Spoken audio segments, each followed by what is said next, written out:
ॐ विश्वानि देव सवितर् दुरितानि परासुव यद्भद्रं तन्न आसुव।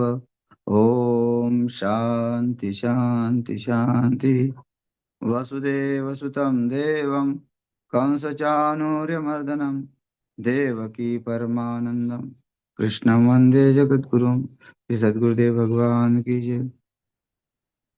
प्रस्तुत श्रीमद् भगवद गीता का 18वां अध्याय और श्लोक क्रमांक 52वां चल रहा है।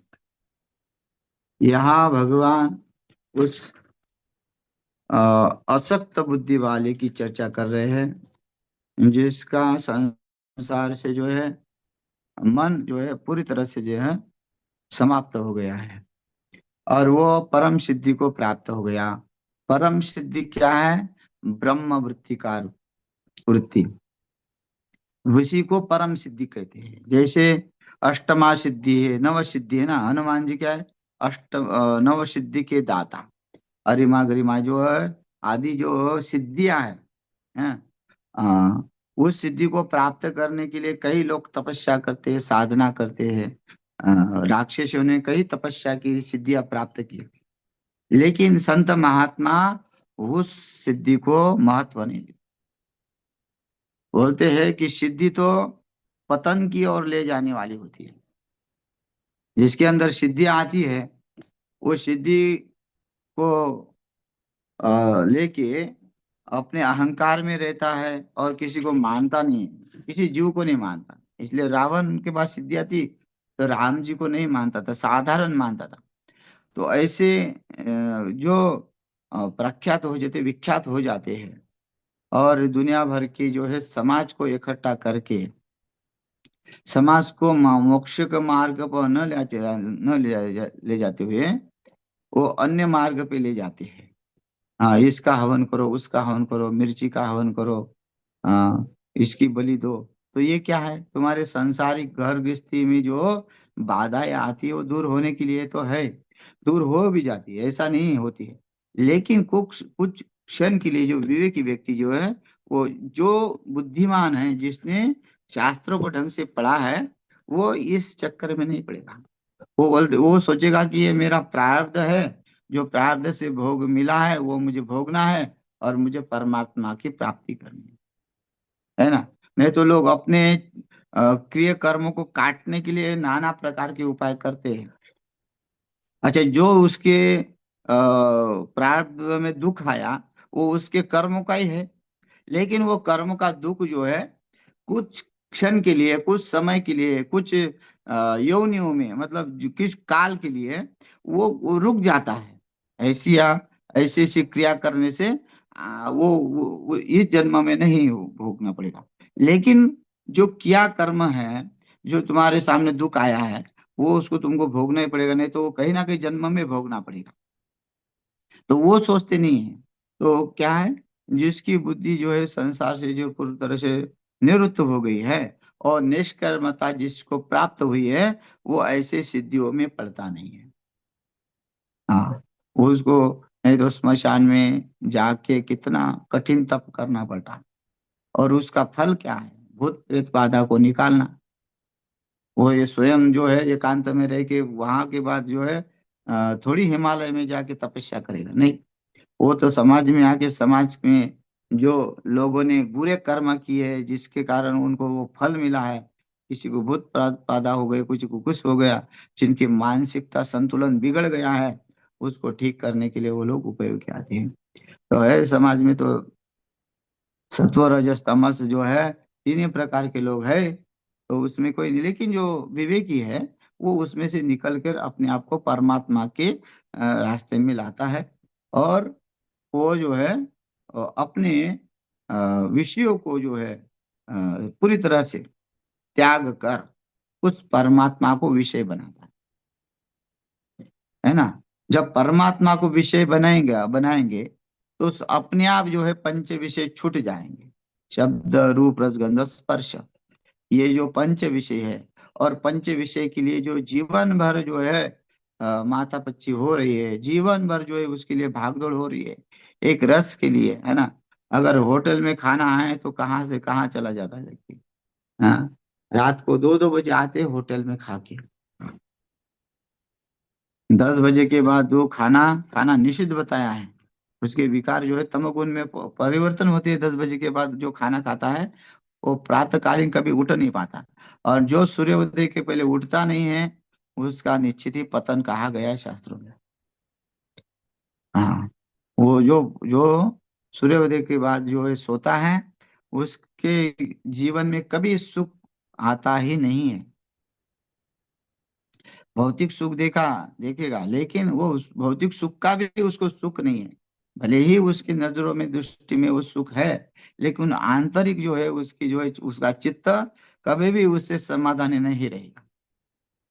हाँ, क्योंकि वो चित्त उसका हमेशा व्यापार से देर से आएगा, देर से सोएगा तो देर से उठ के तुरंत व्यापार की ओर दौड़ेगा।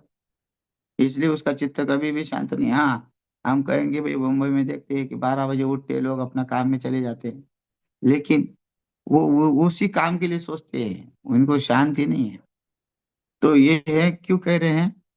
क्योंकि सिद्धि को प्राप्त हुआ ब्रह्म जो महात्मा है वो सिद्धि कहा गए ब्रह्मत्व प्राप्ति की सिद्धि। जो ब्रह्मत्व को प्राप्त करता है, जो व्यष्टि से समष्टि में परिवर्तन होता है, उसका जीवन जो है एकदम विशुद्ध हो जाता। विशुद्ध होने के बाद उसमें जो फिर ज्ञान निष्ठा बढ़ जाती है। इसलिए कहा बुद्धिया विशुद्धिया युक्तो धृत्यात्मानं नियम्य च शब्दादीन विषय त्यक्त्वा राग द्वेष विदुष्य च। राग द्वेष ना किसी में प्रीति करता है, ना किसी का तिरस्कार करता है, ना किसी पदार्थों के लिए दौड़ता है, ना उसका चिंतन करता है, ना ही उसके लिए लालायित होता है, ना ही उसका स्मरण करता है। तो उससे से पूर्ण रूप से अलिप्त है। संसार में रहते हुए भी, संसार का कार्य करता हुआ भी, उसके आंखों से वो भोग देखते हुए भी वो उसमें कोई उसका मन परिवर्तन नहीं होता। तो ऐसा, तो यहाँ वही कहते हैं कि ऐसा विशुद्ध बुद्धि से युक्त जो सात्विक और नियमित भोजन करने वाला हो, लघ्वासी, लघु आसी, मतलब सात्विक, यहाँ तो सात्विक लिया है क्योंकि भगवत गीता में पहले कहा था युक्त आहार विहारस्य। जो युक्त आहार लेता है, जितना भोजन जीने के लिए चाहिए, हाँ उतना ही लो। खाने के लिए जीना नहीं है, जीने के लिए खाना है। ठूस ठूस के भरते रहते हैं पेट में, फिर गोलियां खाओ पचाने के लिए। हाँ, हाँ पेट टाइट, लेकिन फिर भी तो एक तो ऐसा था, एक व्यक्ति ने इतना भोजन किया और भोजन करने के बाद उसके दोस्तों ने कहा कि लो ये जो है केला खा लो। बोले नहीं, वो बिल्कुल नहीं खाऊंगा। बोले क्यों? बोले जगह ही नहीं है। तो वो बोला फिर ऐसा करो, जगह नहीं है तो उंगली डाल के मुंह में बाहर निकालो फिर केला खाओ। बोलता है उंगली डालने के लिए भी जगह नहीं है। तो इतना जो है ठूस ठूस के खाया, जो उंगली डालने के लिए भी जगह नहीं रखता अंदर। तो ऐसा खाने वाला कहाँ सिद्धि को प्राप्त होगा? इसलिए युक्त आहार विहार से यहाँ भी क्या है, लघ्वांसी, थोड़ा थोड़ा खाओ, हल्का फुल्का खाओ। अगर साधना भजन करना है, एक मैं कल महात्मा को मिला और वो महात्मा जी बता रहे थे कि आश्रम जी बापू जो है, जब उनके साथ में ब्रह्मचारी रहते हैं, साधक रहते थे, तो वो बापू जी जो है सब बच्चों को खिचड़ी ही खिलाते थे रात को। और बड़ा उसके ऊपर चिंतन करते थे कि तुम्हारी बुद्धि चंचल नहीं हो, ब्रह्मचारी तुम्हारा बेकार नहीं जाए, और तुम साधक परमात्मा का तुम्हारा भजन हो निरंतर। इसलिए कई कई लोगों को खिचड़ी खाई नहीं जाती है, लेकिन बिना नमक मिर्ची की। हाँ, गुरुकुल में थे, आर्य समाज में अजमेर में, तो वहाँ रात को बिल्कुल नमक नहीं देते थे भोजन में, थोड़ा सा दूध देते थे और दाल और रोटी देते थे। और सुबह उबली हुई सब्जी, ना उसमें नमक रहता था, ना मिर्च रहती थी, ना तेल रहता था। तो ऐसी अवस्था में जब साधक लोग रहते हैं, तो निश्चित ही वो कहीं न कहीं फिर अपने जीवन का जो है कल्याण कर पाते हैं। अगर वो चटपटा खाने में अपनी बुद्धि लगाए और वो घर से तो निकल गया, लेकिन माँ-बाप बहुत श्रीमंत है, पैसे वाले हैं, तो बच्चे को सपोर्ट कर रहे हैं कि लो भाई पैसा लो, अपना-अपना अच्छा-अच्छा खाना-पीना, पढ़ाई करना। भले ही वो शास्त्रों को पढ़ेगा, लेकिन उसकी वृत्ति साधक वृत्ति नहीं रहेगी। उसका मन जो है चंचलता रहेगा, वो धन का वो आश्रम भी बनाएगा, लेकिन वो उसकी वृत्ति साधक वृत्ति नहीं रहेगी। तो साधक वृत्ति के लिए हमेशा जो खान-पीन जो है, ऐसा होना चाहिए कि भई कम भी खाना है। रात को भर पे ऐसा खा करते हैं कहते हैं कि सुबह जो है 10 बजे के पहले राजा जैसे खाओ, राजा के जैसे बिल्कुल। और मध्यम में जो अगर भूख लगे तो थोड़ा बहुत जो है साधारण जैसे खाओ। और रात को बिल्कुल भिखारी जैसे खाओ। भिखारी को जैसे जितना मिलता है उतना पा लेता है। वैसे ही जितना थोड़ा-सा है, पा लिया और सो गया, थोड़ा-सा दूध ले लिया। तो ऐसा अगर खान-पीन होता है, तब तो वो जो है सात्विक वृत्ति वाला होता है। ये खान-पीन के ऊपर लोग है ना, भजन करेंगे, सब कुछ करेंगे।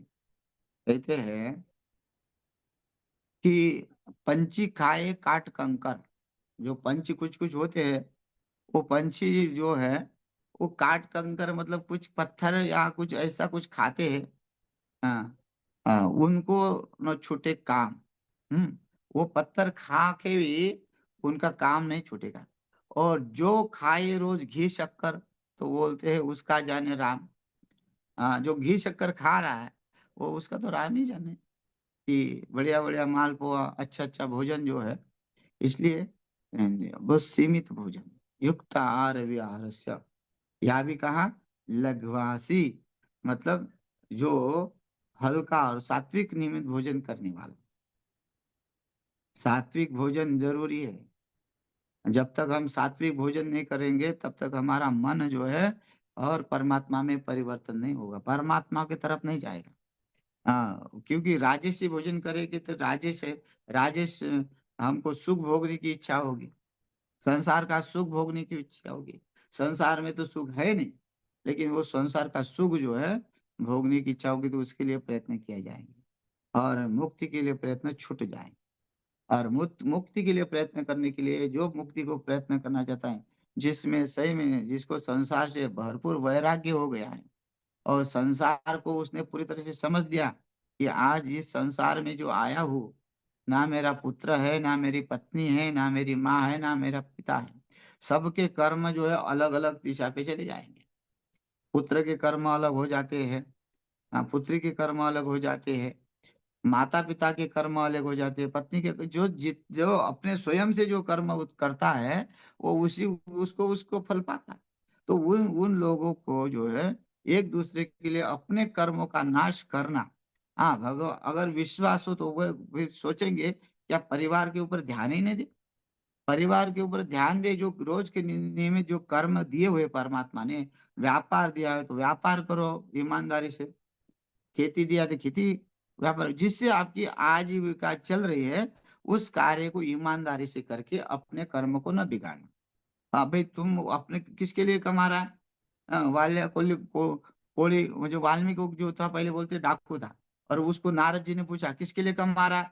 तो वो कहता है मैं अपनी बीवी के लिए कमा रहा हूँ, अपने बच्चे के लिए कमा रहा हूँ, अपने माता-पिता के लिए कमा रहा हूँ। ये जो हत्या कर रहा हूँ सब उन्हीं के कर रहा हूँ। वाल्मीकि को पूछते हैं नारद जी तो ये बता ये जो तुम कार्य कर रहे हो उस कर्मों का भोग वो भोगेंगे? बोले निश्चित ही भोगेंगे, मैं तो उन्हीं के लिए कर रहा। जब उनको पूछा गया तो किसी ने भी उसको स्वीकार नहीं किया। कोई सब अपना धर्म बताने लगे। पुत्र कह रहा कि आपका धर्म आप हमारे पिता हो। आप हमारा पालन-पोषण करना आपका कर्तव्य है। पत्नी कहती है कि तुम हमको ब्याह के लाए हो। अब तुम्हारे ऊपर ज़िम्मेदारी है हमारी। माता-पिता कहते कि बुढ़ापा का सहारा तुम हो, जैसा भी कमाओ हमको क्या है? हमको तो केवल बैठ के रोटी पानी है। तो ये बताओ, इसके जो कर्म तुमने किए, इधर की टोपी उधर की, उस कर्म का फल भोग कौन भोगेगा? उसका फल भोग हमको ही भोगना, वो तो छूट जाएँगे। अगर वो परमात्मा के रास्ते में है तो छूट जाएँगे। ऐसा नहीं कि एक ही धर्म में जो है एक ही साथ जो है मोक्ष प्राप्त होगा सबको, है ना। प्रहलाद जी जो है राक्षस के घर में अवतार लिए और जन्म लिए, और उनके घर में ही भक्ति करके जो परमात्मा को प्राप्त किए। जहां भगवान का नाम लेना भी जो है गुनाह था, उस जगह पे जो है उन्होंने अपने मोक्ष को प्राप्त किया। क्या? क्योंकि उन्होंने उस राज्य को नहीं देखा, उस ताकत को नहीं देखा, उन्होंने केवल परमात्मा की ताकत को देखा कि परमात्मा की ताकत के सिवा और दूसरी कोई ताकत है नहीं। इस सृष्टि को चलाने वाला केवल परमात्मा है, उसी की सत्ता है, और उसी का मैं हूँ, और मुझे उसी को प्राप्त करना है। परमात्मा को प्राप्त करने के लिए पहले परमात्मा ही बनना पड़ेगा, ऐसा है। जैसे कि वैसा, है ना, लोहा लोहे को काटता है ना, वैसे परमात्मा को प्राप्त करने के लिए परमात्मा ही बनना पड़ेगा। ऐसा मैंने आज वाक्य स्टेटस में देखा, सुना। स्वामी परमेश्वरानंद गिरी जी ने वो वाक्य डाला हुआ था। तो क्यों कहा कि कई महात्मा लोग भी बड़े अच्छे अच्छे टेस्ट लगाते हैं। परमात्मा को प्राप्त करने के लिए भाई परमात्मा होना पड़ेगा, परमात्मा के गुण अंदर लाना पड़ेगा, और परमात्मा को तो साक्षात सात्विक ही है ना, और उसके जैसा जीवन जीना। इसलिए ब्रह्मविद ब्रह्मैव भवति, ऐसा जो है जीवन जीता है सात्विक, वही जो है विषयों का त्याग कर सकता है। हाँ, शब्दादीन विषया त्यक्त्वा, फिर उसमें अंदर जो है उस विषयों के जो है प्रति कोई आसक्ति नहीं होती, उस विषयों के प्रति वो मोहित नहीं होता, एक संसार के कार्य को देख के जो है आश्चर्यचकित नहीं होता। अरे, इस संसार में ये चल रहा, ये आया है, नया नया आया है, उसको खरीदू। जो ये पहले ही था, है ना, ये मोबाइल, ये जितनी लाइट, ये सब कुछ पहले ही था, बस उसका प्रादुर्भाव नहीं था। क्यों नहीं था? कि उसकी कोई आवश्यकता नहीं थी, जीवन त्याग में था। हाँ, ज्यादा चीजें यूज करेंगे तो संसार की तरफ भटकेंगे। आज मोबाइल के कारण पढ़ाई खत्म हो गई लोगों की, कई लोगों बच्चों की। अगर मोबाइल देखते तो देखते ही रहते हैं। ज्यादातर रील बनाने के चक्कर में पड़े हुए हैं, तो उसमें भी कमाई हो रही है, लेकिन उसके दिमाग में बिल्कुल परमात्मा नहीं है, केवल रील ही रील है। नाटक करो और डालो और देखो और पैसा कमाओ। तो ये आ, देखो, संजय संजय ने भगवत गीता सुनी, हाँ, और वहां से सुनी। कुरुक्षेत्र में भगवत गीता शुरू हुई, और 40-45 मिनट की भगवत गीता थी। और तब वहां अ, दिल्ली में हस्तिनापुर में रह के जो है वो संजय भगवत गीता सुन के धृतराष्ट्र को बताता। तो ये हम नहीं कह सकते कि पहले ही परमाणु जो है लोगों को पता थे कि यहाँ एक ये इसका लिंक जोड़ने से जो है ऐसी जो है ध्वनि ध्वनि फैल सकती है। भगवान इसलिए तो योगेश्वर है, त्रिकाल ज्ञानी है वो तो, और वो ऋषि भी, हाँ, जो कृष्ण द्वैपायन है, व्यास जी है, वो भी, उन्होंने ही वो शक्ति दी है। तो बताओ, जिन्होंने वेदों का जो है, हाँ, जो है एक वेद का 4 वेद किए, हाँ, जो वेदों के ऊपर जो लिखा है, वेदों को जो विस्तार से किया है, तो वो वेदों में ही सब कुछ ज्ञान विज्ञान है। तो ये है, लेकिन ऋषि मुनियों ने उसका जो है दुरुपयोग नहीं किया। आजकल दुरुपयोग हो रहा है ना, जितना भी निकला उसका दुरुपयोग हो रहा है। मोबाइल निकाला तो मोबाइल में फ्रॉड कर रहे हैं। हाँ, परमाणु बम निकल रहे तो परमाणु बम क्या किसी के चरणों में रख के करेंगे क्या? परमाणु बम तो एक दूसरे की हानि करने के लिए निकाल रहे। भाई, तुमने विकास कौन सा किया? विकास अ, क्या होता? ऐसा विकास होता कि हाँ, एक विमान ऐसा तैयार करो जो इंद्र को जाके मिले, वहां जाके स्वर्ग में जाए आदमी व्यक्ति, या ऐसा विकास करो जो परमात्मा को जाके मिल जाए। ऐसा विकास, तब तो विज्ञान को मानेंगे कि हाँ, कि परमात्मा को भी विज्ञान मिला सकता है। विज्ञान मिला सकता है, लेकिन भौतिक को दृष्टि में रख के नहीं, आध्यात्मिक को दृष्टि में अगर रख के करता है तो वो भी शोध लग जाएंगे। और विज्ञान क्या है? अपने आप को ही उस परमात्मा में लगाना। और वहां जो है देखो, लोग योगी लोग जो है वो ध्यान करते ही वो ध्यान में आ जाता है, सामने आ जाता है। पूरा जो हिरण्यगर्भ है पूर्ण रूप से जो है, जो जिसमें पूर्ण रूप से सब दुनिया समाहित है, वो उतने बुद्धि में आ जाता है। तो क्यों? क्योंकि विषय जो है उसका नहीं है संसार, विषय उसका परमात्मा ही है, परमात्मा का चिंतन है, परमात्मा के लिए उसका त्याग है। हाँ, तो इसलिए परमात्मा के लिए उसके प्रयत्न है, जिज्ञासा है उसके अंदर, गुरुजनों की सेवा है, उसकी गुरुजनों के ऊपर उसकी कृपा है, तभी ये सब कार्य हो पा रहे। तो यहाँ क्या कहते हैं, विवेक से भी लघ्वांसी यत वाक्काय मानसः, जो सात्विक भोजन करने वाला है, विषयों का त्याग करने वाला, शब्दादीन विषय त्यक्त्वा, विवेक सेवी देश का क्या था, विवेक सेवी।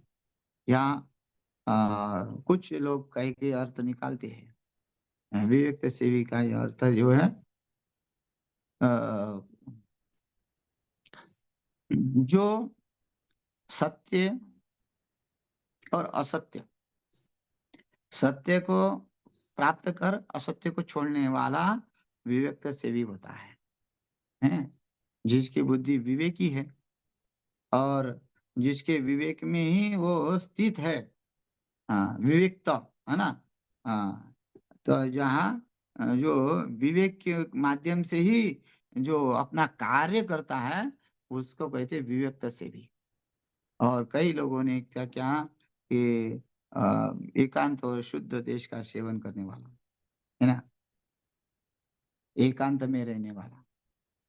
हाँ, और जो है अ, जो पवित्रता और हिमालय का जो है जो पसंद करने वाला, या फिर सत्संग को पसंद करने वाला, ऐसा विवेक से भी धृत्या, वो अपने बुद्धि में जो धृति है, जो दृढ़ निश्चय करने वाली होती है धृति, दृढ़ निश्चयात्मक बता ना, जो बुद्धि है, बुद्धि के साथ में थे धृति, धृति ही उस बात को पूर्ण रूप से स्वीकार करती है।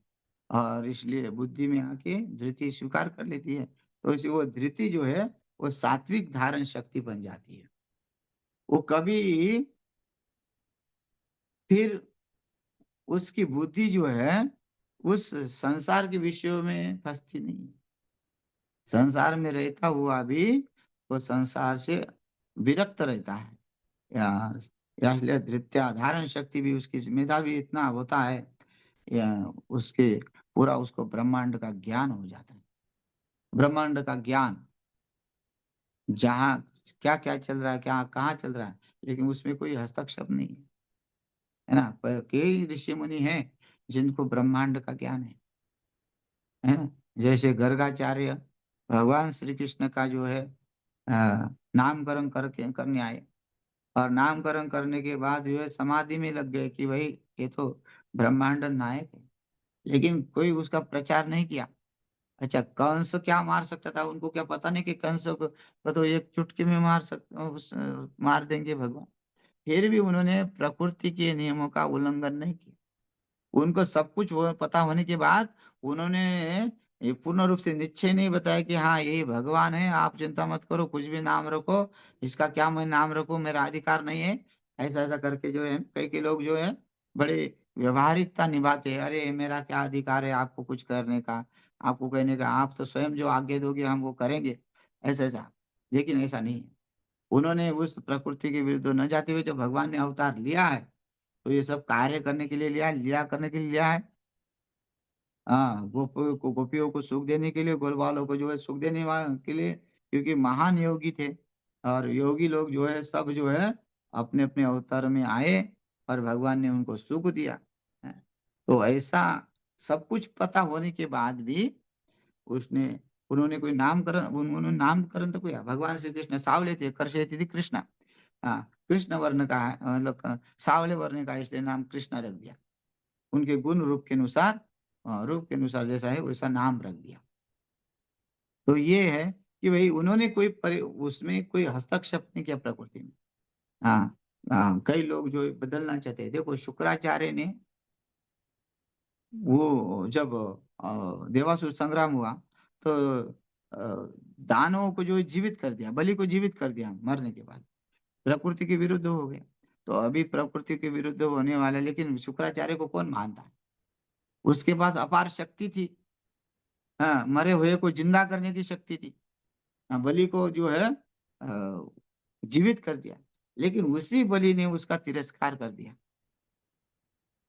जो गुरु जो है देखो कि भाई शिष्य की निष्ठता रहे, बहुत गुरु का प्रेम है, वो तो आसक्त हुआ ना, उसने प्रकृति को नहीं देखा, वो शिष्य के प्रति आसक्त हुआ।